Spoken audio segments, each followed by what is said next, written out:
أنهم نحن دو أنهم زي إصف تيبيو حزر ما تحرين ويحوان سرعة تمكات لبل كنرئينا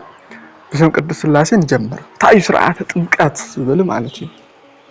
تمكات مالت تمسرت له حميلي بالنجار كنرئينا تمكات مالت عتمكة كابلبل نجز جز زواصايو متماء مالتي لذي تمكات كافتوم مشترات بتكريستيانات حلل زي تمكات لبحال نهي بتكريستيان أول نموها نهي مجمريا مؤتو بري تمكات بحال تلو نسي ستأمأ زعامنا يدحين يبلي معناتش مدحرتنا يس كريستوس مستولده بسلاسة عامتو أب يوردانوس بحري بيوحنس إيد تتأمئو تمكات مسريت لنا مسو تمكات أدلقوا يكون معنا نمي محاري سلازي تمكات أو حديث كدان ترايدي نيرون زبا يكون أبولي كدان ون بتنويت لا تنقر اللي تنحى بمسالي لا تنقر اللي تنحى معلتي أم مزمور معرف إسرائيل منتي أقدر سلسته أم مزمور 113 أقدر حمشة كسب شوعته أو قدامي كورنثوس معرف 10 أقدر خلته أمناي هواريات الجبري معرف حدا أقدر حمشته نوجي معلتي وتنا مدحنا يسوع كريستوس بيوحنس تطامئو كان ماي مسواصة تاي توهيل كفت بحر مسواصة أبتايلو مالتيو أبو سنتو أوتو والدين زي يودي تسفكرو إلو ناي بحري ودو كم سخانة مسكيرو مالتيو منفس قدس خا بريق أمثال وريدو أبلعليو الرسو تقاميتو مالتيو أما تيوس بعرف سلسة وطريق 16 كتاب 17 نغنيو مالتيو سلازي تناي تمرتي مترسا تناي تمرتي مودعتا نولو بآب بول بمنفس قدسون عطمقو يتوهيدو زي تمكات باتلو ماتيوس بعرف 18 وطريق 11 مالتيو قدم مطمع تايدلي لبحال ነገር ነው قدم مطمع ሳይደል قدم مطمع تمرتي እምነቲ የድሊ ግን ብዙሕ ሻ ህፃናት ገለ ይባል ንኩሉ ሰብ አጥምቁ ስለልተባለ ህፃናት ከይተጠመቁ ተሞይቶም ከቢድ እዩ ቀደም እውን ታይ ግበር ነይሩ ሓደ ናይቲ ቤተሰብ መራሕቲ ልባሃል ደነው ህፃናት ለተሃልዮም ቶም መራሕቲ ተኣምኖም ቶም ደቆም ክምህርዎም እዮም ተባይሉ ይጥመቅ ነይሩ ማለት እዩ ክርስቶስ ለታይሉ ህፃናት ናባይ ክመጹ አይተኸልኽልዎም መንግስተ ሰማያት ከምዚኣቶም ያዩ ስለዚህ ህፃናት ምጥማቅ ዝነበረ እዩ ኣብ ግብረ ሐዋርያት እውን ዘሎ ማለት እዩ ምስ ቤተሰብ ተጠሚኦ ዝብለሎ ብዙሕ ሰዓ ማለት እዩ ስለዚህ ምስ ቤተሰብ ተባህሉ ህፃናት እውን ለጠቃልል እዩ ፍላይ ሎሚ ታይኒ ያባና ፍላይ ኢትዮጵያ አሁን ሰላማ ከሰተ ብራን ዘታአታተው አልገዝ ባኒ ሎሚ ምኽዳን ገለ እና ሆነ ነበር ትክክለኛ ሃይማኖቱ ክምሩ ወይም ቃላትዮም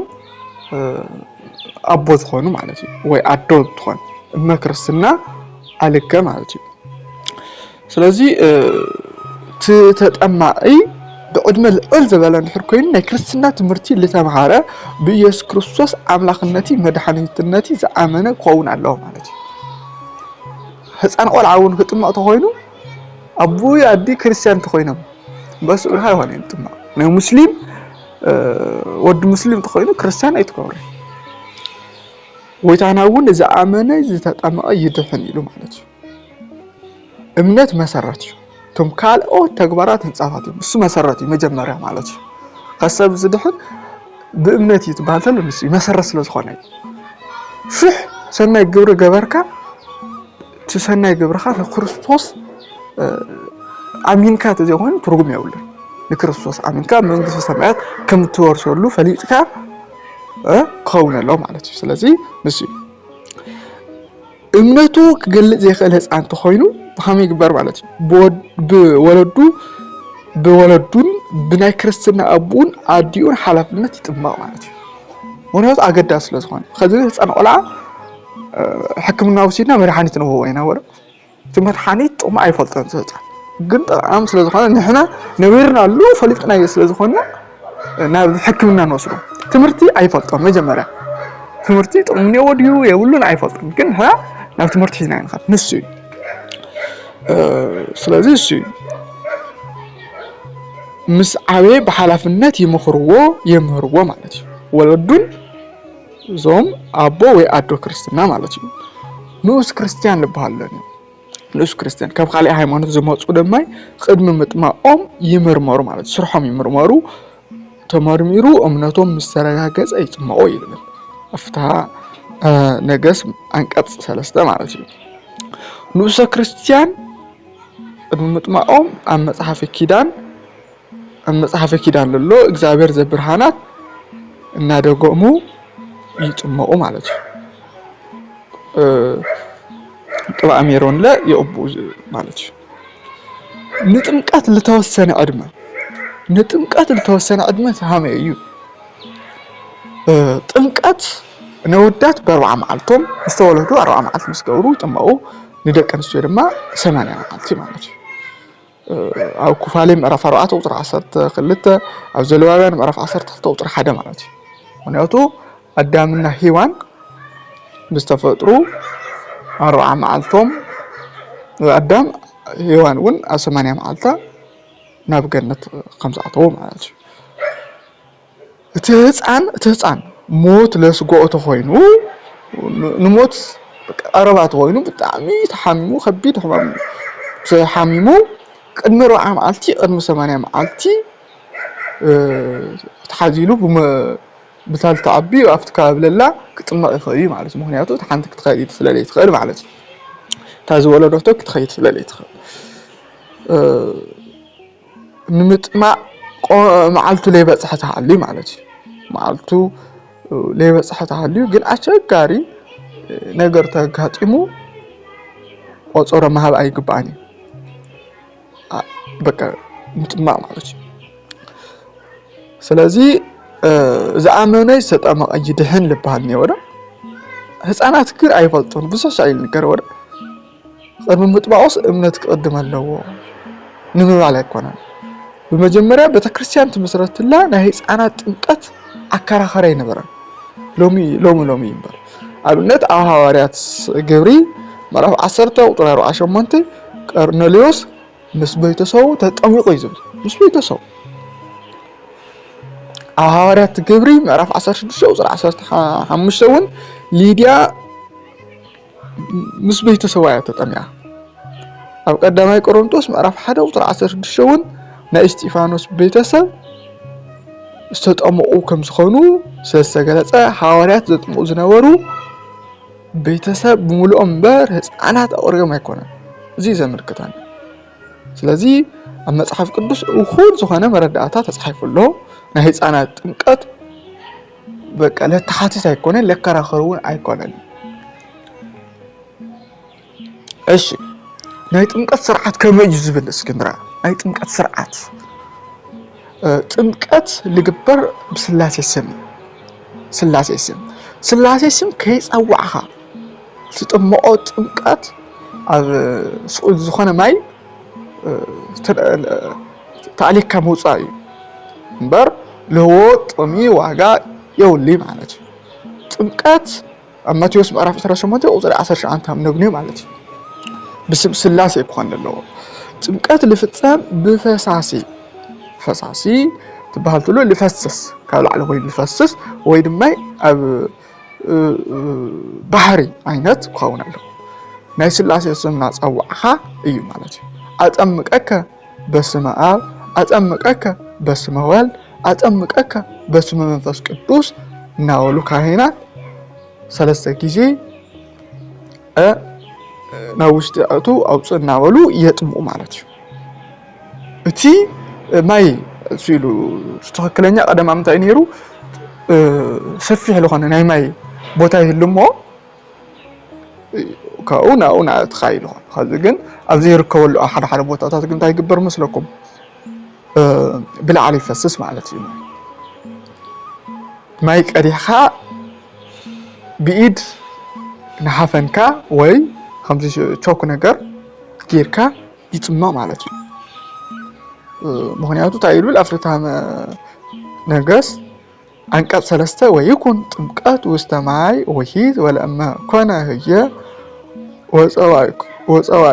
ወፀዋይኩ ማይ ዘረከው ቀዲሆሙ ማህበ ምጥማቅ ይብል ስለዚህ ጥምቀት ከውሃዝ ማይ ከሆነሎ ተለይኮይን ግን بحثنا كبركا يكبر مالتي ولما يتركب ماي زي هوز رأسا لذا طمق ينسى متانا سلستو هفنا ماي وينسى رأسا بس ما سلاسي كاو يتما مالتي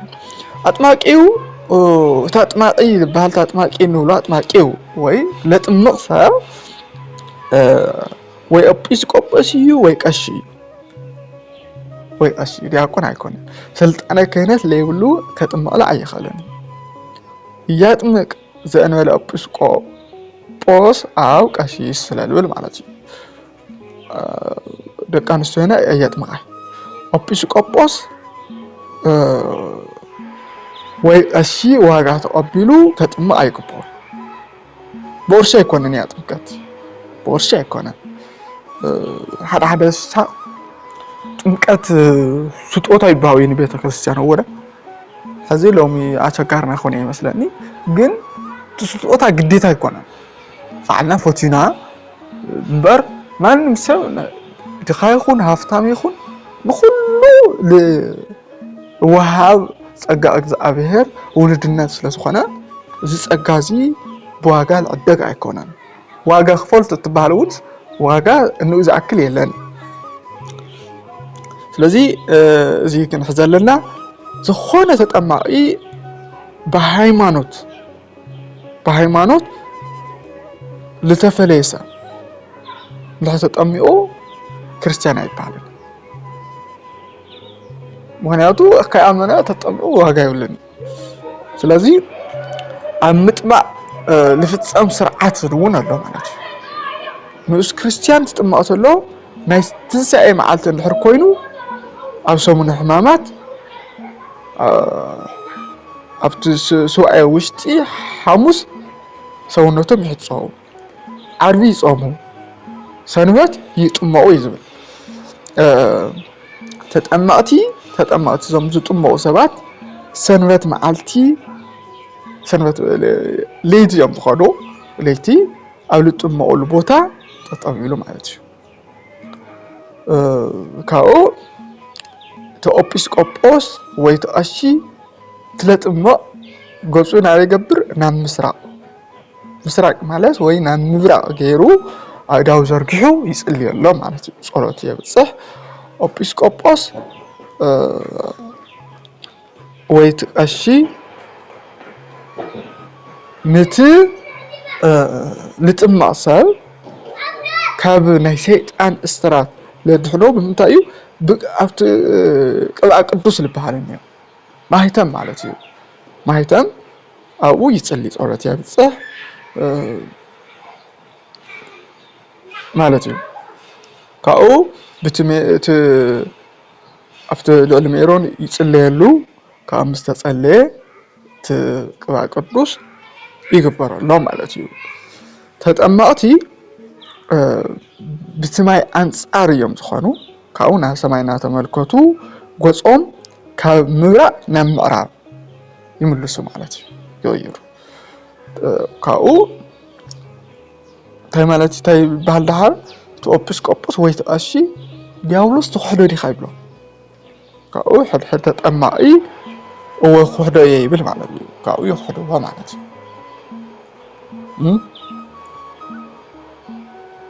ንዲያብሎስ ከخحዶ ይብል ማለት እዩ ካብ ተቦቶም ካብም ዝኾኑ መጀመሪያ ገጾም ይቕይሩ ማለት እዩ ይቕይሩ ድሓር ይክሕደ ይብል ማለት እዩ ካብ ምዕራብሲ ምዕራብ ናይ ሰይጣን ምልክት ዝኾነ ናብ ምብራቅ ይምልሱ ማለት እዩ ካኡ ቅድሚ ምጥማቆም በአቢ በወልዲ በመንፈስ ቅዱስ ከም ዝኣመኑ ይናገሩ ቶም ንእሰ ክርስቲያን ማለት እዩ ይዘሉ ካብ ካሊ ሃይማኖት ዝመጹ ማለት እዩ ያሰምኸ تألقة تلطمو سب تلطمو أقول له كتمو له سب صلوة ሃይማኖት ይደግማሉ ማለት ነው። ካው በአብ ወልድ በመንፈስ ቅዱስ ተአምን ዲኻ ይብሎም ሕድሕዶም هو يأمن أأمن بأب وولد بمنفس ቅዱስ ይብሉ ይጥመቁ ማለት ነው። ካብ ድሕሪኡ ቅብአ ቅዱስ ይቅብኡ ምስ ተጠመቁ ይቅብአ ቅዱስ ማለት እዩ የጥምቆም ዝመስል ማለት እዩ። ካብኡ ትጥመቁ ተለው ክዳን ኣውሊዕካ እዩ ክዳንካ ምስ ክዳንካ ኣይኮነን ደቂ ኣንስትዮ እውን ክጥመቃ ከለዋ ቁናኖ ሃልይወን ወይ ኣብ ክሳደን እውን ወይ ኣብ እዝነን ዘሎ ናይ እግሪ ገይፂ ከይተረፈ ፈቲሐን ይኮን ኣለዎ ማለት እዩ። ፈቲሐን ክኾን ኣለዎ። ካብኡ ደቂ ኣንስትዮ ኣብ ዝጥመቃሉ ግዜ ዝኾነ ናይ ወርሒ ኣበባ ዝበሃል እኒኦ ዶ እሱ ንፁሃት ትኾና ዘለዋ እየን ክጥመቃ ዝኽእላ ማለት እዩ። ስለዚ እቶም ተጠመቕቲ ምንጋር ዝኽእሉ ተኾይኖም ባዕሎም እምነቶም ብምስካር ጸሎት ሃይማኖት የንብቡ። ምንጋር ዘይኽእሉ ተኾይኖም ግን ናይ ክርስትና ኣቦ ወይ ኣዶ ኣብ ክንድኦም እቲ ሃይማኖቶም ምስክሩ ማለት እዩ። ጸሎት ሃይማኖት የንብብሎም ኣወዳት ናጓላት ኣጓላት ንወዳት ኣልጋ ኣይኮን ታይሪ ንትምህርቲ ክምቹ ምንታን ካብኡ ቶም ዝጥመቁ ቀደም ተኸተል እኒአዎ ዶ ቀደም ተኸተል ኩሉ ብስርዓት እዩ። ኣብ ኦርቶዶክስ ኩሉ ስርዓት እኒአዎ። መጀመርያ ዝጥመቁ ናይ 40 ናይ 80 መዓልቲ ህፃናት ይጥመቁ። ኣብ ቁርባን እውን ከምኡ እዩ። መጀመርያ እቶም ህፃናት ማለት እዩ። ካብኡ ብድሕሪኡ ንእሰ ክርስቲያን ኣወዳት ይጥመቁ። ካብኡ ኣብ መወዳእታ ንእሰ ክርስቲያን ኣሓት ደቂ ኣንስትዮ ይጥመቃ ማለት እዩ። ተጠመቕቲ ምስ ተጠመቁ ሜሮን ይቅቡ ኢልና ኢና። ካብኡ ብድሕሪ ሜሮን ብድሕሪ ምስጢረ ሜሮን ማህተም መንፈስ ቅዱስ ምስ ተገበረሎም ስግኡን ደሙን ቁርባን ይቀርቡ ማለት እዩ። ስግኡ ደሙ ከይተቀበሉ ምንም ኣይቀምሱን ኣይገያዩ ማለት እዩ። ናይ ክርስትና ኣቦን ኣዶን እውን ሓቢሮም ፀይሞም ስግኡ ደሙ ክቅበሉ ይግባእ ማለት እዩ። ሰሙን ክቅበሉ ይግባእ ማለት እዩ። ቶም ለጥምኡ በዓሉ ቶም ለጥምኡ ሰሙን ብሓደ ምንቲ ክባረኹ በረኻት ምንቲ ክረኽቡ ቅዱስ ቁርባን ይቅበሉ እዮም ብስሕሻዕ ማለት እዩ። ኣብቲ ዕለት ክርስትና ዝተልዓሉ ቆረብቲ ኣለዎ ዶ ቅድሚኦም እዮም ዝቅበሉት ቁርባን ማለት እዩ። ወይ ዝመጠው ቁርባን ቅድመ ህዝቢ ቶም ዝጥመቁ ማለት እዩ። ስለዚ እሱ ጓል ሃመይ እዩ ቅብአ ሜሮን ሃመይ ኣልተቀባ ፍላጥ ዘለት ኮይና ንእሰ ክርስቲያን ዝብል ነገር ብዙሕ ሻዕ ይንገር እዩ። እሳ እቲ ኤጲስቆጶስ ወይ እቲ ቀሺ ካብ ክሳዳ ንላዕሊ ዘሎ ይቀብኣ እሞ ብድሕሪኡ ዲያቆናዊት ጓል ኣላ ዲያቆናዊት ጋል ዕብ ዝበለት ኣላ ንሳ ገፁ ይሽፈን እሞ ኢዱ ሒዛ እሳ ትቀብኣ ማለት እዩ። ይቅርታ ካብኡ ብጥምቀት ልግነ ክብሪታ እዩ ልብል ነገር ንሪኣ ካብ እግዚኣብሔር መንፈሳዊ ልደት እንውለደሉ ውልድነት እንረኽበሉ እዩ ጥምቀት ዝበሃል ዘሎ። ካብ ሓጢኣት እንነፅሐሉ እውን ሰብ ብጥምቀት ካብ ሓጢኣት ከም ዝተፈለየ ለረጋግፅ እዩ። ናይ እግዚኣብሔር ጸጋ ካብ ናይ እግዚኣብሔር ጸጋ ከም ዝወለደ ከም ዝተወልደ መንግስተ ሰማያት እውን ንምውራስ ከም ዝንበቅዕ ይገብረና ማለት እዩ። ናይ ሐዋርያት ግብሪ ምዕራፍ 2 ቁጥር 38 ኣብ ቀዳማይ ቆሮንቶስ ምዕራፍ 6 ቁጥር 11 ብዙሕ ሻዕ ተነጊሩ ኣሎ። ወነአምን በአሐቲ ጥምቀት ለስርየት ኃጢአት ጥምቀት ሓንቲ እያ تايم أيو ببعمتو طمقتنا تهالي رخبر لنا قال يقول حساتي عليه السنة كريستوس تطمقوا معلتي كأو بركة المجناي إنا نطمقوا ناي كريستوس تتحتنو أريو بإيد يوحنوس كم تطمق نستوصلو بركة النجنيلو أيو معلتي تطمقوا يلو نسون تطمقوا كم خانة كم عانت ممر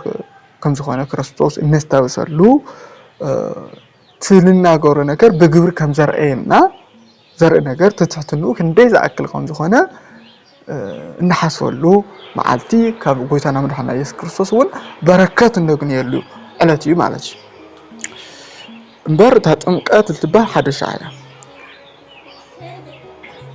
نأجزابير تجا دك أسبات لبهاو بتطمقات كابس اللاسين للتولدة قملو خانا قدسات مصحفين هاقري للتات أمقا بيتشاقي لبها مالتي تنقات كنفولتو اللي قبعنا نقرات كنرينا مالتي نعم ودعتها بمايسين من تاينا نتأمق اللي بالفزر ساعة ما يمتشم نصهي ورا إحنا كو حاجاتنا لنصهنا إيو كو حاليفو كريستوس بماي تطمقو نخلو سب كل بوتا كجنا نخلى ماي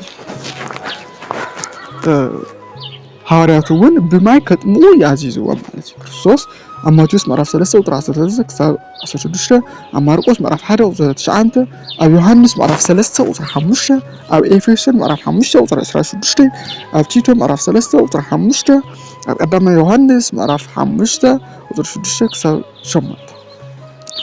كافتي ماي 3 كيزي تو أو صيام زبلنا تاي ترجمو لبل نجار لأن حظه السو بويتنا مدحنا يسوع كريستوس أو كرسة مقابر 3 معلتي 3 ليتي حريرو نعمل علو مثالي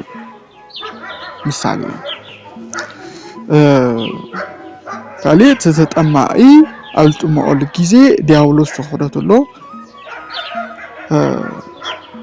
تقصو تخدت له نمارا بيقبر ምክንያቱ ናይ ዲያብሎስ ቦቶም ራስ ስለሆነ ማለት ነው ካው ሞሊሱ ናምብራ ይዝምልስ አዳም ኣብ ገነት 7 ዓመት ምንዋሩ ያስታውስ ማለት ነው ገነት ምስራዊ ተጠማይ ናምዕራብ ልምለሰሉ ምክንያቱ ድማ አዳም ሲኦል ምውራዱ ንምስተዋሲ ተጠማይ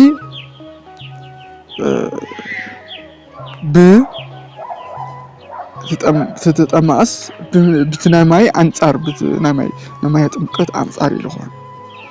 نايدحنا تصفى مسمعون مذكار دحنات بتمقت يما مالتي اسي كاو تكهان نتطمأي يدحجو نام مبرا قصو يمبسو مالتي مونياتو ويتا بتمقت غيرو نافتا مسراقاويت ወይ ምብራቃዊት ገነት ሐምል መለሰና ንምርዳዩ ማለት ነው ናይ 40 ናይ 80 መዓልቲ ህፃናት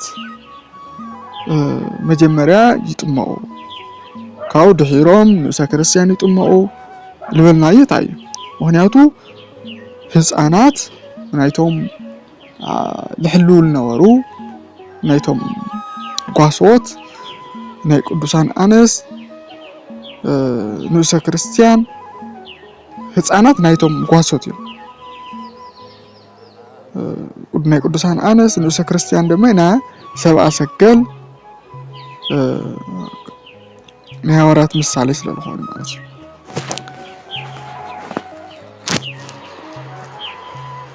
ስለዚህ ህፃናት እንቶም ሐለውቲ አባቂ ዝነበሩ ህፃናት ክርስቶስ በጣም ስለዝፈቱ ማለት ነው ንጽሃት ስላልሆኑ ቅድሚያ ይባሃውም አወዳቲ አቋላቲ ወዲ ንጓል ንወዲ ክርስትና እመ ክርስትና ወይ አበ ክርስትና አይሆን ወዲ እንደሆር ኮይኑ አበ ክርስትና ነው ጓል ተኾይና ደማ አዶ ክርስትና አልገ ጓን አላታ ማለት ምክንያቱ በብጾታኦም ምምሃር መንታንኩም እቺዩ ስለ ንዑሰ ክርስቲያን እሺ ንብልሞ ንውድ ንዑሰ ክርስቲያን ለግበር ቅባ ቅዱስ ሃሚ ስርዓቱ ሃሚ እዩ ጀመራ ዳዊት ድጋም ኣብ ድሕሪኡ ጸሎተ አኮቴት ይበጽሕ ካውቱ ንዑሰ ክርስቲያን ህጻይ ማለት ዲያቆን ጸሎት ናአዘዘ ተዝቢ ጽሊ ማለት ካው ጸሎተ ዘይት ወይ ይጽሊ ካብ ድህሪኡ ኩሉ ሰውነቱ ይቃወ ማለት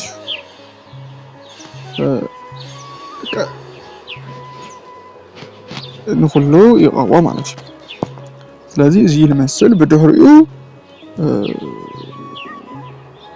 ንዑሰ ክርስቲያን ይጥማ ማለት ስርዓተ ጥምቀት መስተገበረ ይን ኩልሻ ቅባ ቅዱስ ለግበር ቅባ ቅዱስ ለግበራሉ እዚ መስል ዘለኩም ሐሳብን ርእቶን ጻሐፉልናታ እዚ ቪዲዮ እዚ እንድሕርፋትኩም ላይክ ጌርኩም አረጋግጽና ካልኦት ሰባቱን ከም አና ዝበለሰብ ክትጠም ይኽእል እዩ ንልኩም ተሐሲብኩምላ ሼር ወልዎ ኩሉ ሻዕ ከምዚ ተመሳሳሊ ቪዲዮታት መጻኩም ተደልይኩምላ ሰብስክራይብ ጎሩ ደሃን ኩኑ ወስብሐት ለእግዚአብሔር ወለወላዲቱ ድንግል ወለመስቀሉ ክቡር ደሃን ኩኑ ሰናይ መዓልቲ